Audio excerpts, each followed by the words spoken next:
My strawberry chocolate is ready. আর strawberry চকলেটটাও আমি বানাতে শিখে গেছি, এটা খুব ইজি, এটা মানে তোমরাও পারবে বানাতে। আজকে তোমাদেরকে দেখাচ্ছি। উই নিড আ মাগ।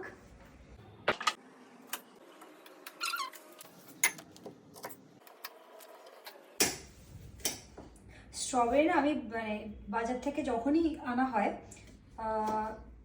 এই দুভাগ করে আমি আগে দেখে নিই, কারণ আমি একবার ইন্টারনেটে অনেক কিছুই থাকে না, মানে উল্টো পাল্টা, কোনটা ঠিক কোনটা ভুল তো বোঝা যায় না, বাট দেখেছিলাম কি ভিতর থেকে মানে কোনো ওয়ার্ম মানে ছিল, তো সেই কারণে আমার খুব ভয় লাগে। আমি বারবার করে ভিতরটা দেখি যে কোনো পোকামাকড় কিছু আছে নাকি। আর এমনিতেও বেকিং সোডা আর সল্ট দিয়ে 15 মিনিটস ভিজিয়ে রাখা উচিত।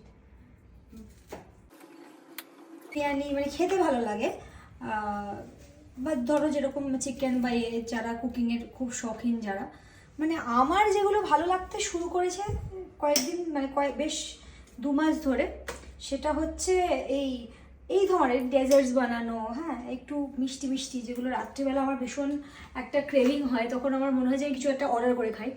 বাট এখন ব্যাপারটা এরকম হয়ে গেছে যে আমি চেষ্টা করি একটু বাড়িতে কিছু বানানোর, তাতে কি হয় হেলদি হয়। কাটা হয়ে গেছে, এবার ভালো করে ধুতে হবে। বেকিং সোডা, এবার আমি একটু জল দিয়ে ধুয়ে নেব। এটা 15 মিনিটস রাখতে হবে। স্ট্রবেরিজ আর এর মধ্যে আমি দেবো, মানে এটা কিন্তু আমার নিজের পদ্ধতি, মানে যাতে খুব তাড়াতাড়ি আর কি তৈরি হয়ে যায়। একটা মাগের মধ্যে এরকম স্ট্রবেরিজগুলো আমি দিয়ে দেবো হাফ, তারপরে মাঝখানে একটু পিনাট বাটার।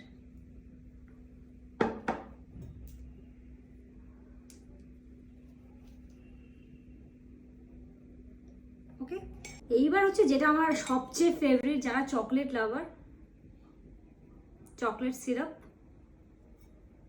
দিয়ে তারপরে বাকি স্ট্রবেরিজগুলো আমি দিয়ে দিই।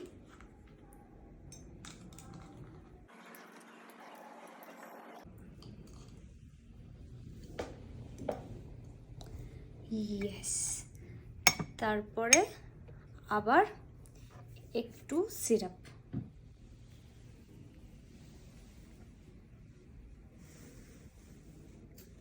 অ্যান্ড দেন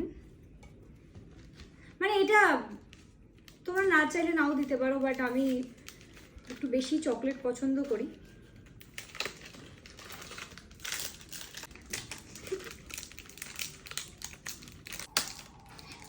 এবার একটু, এটা হচ্ছে হেজেলনাট ফ্লেভার ডার্ক চকলেট, আর ডার্ক চকলেটগুলো একটু এরকম করে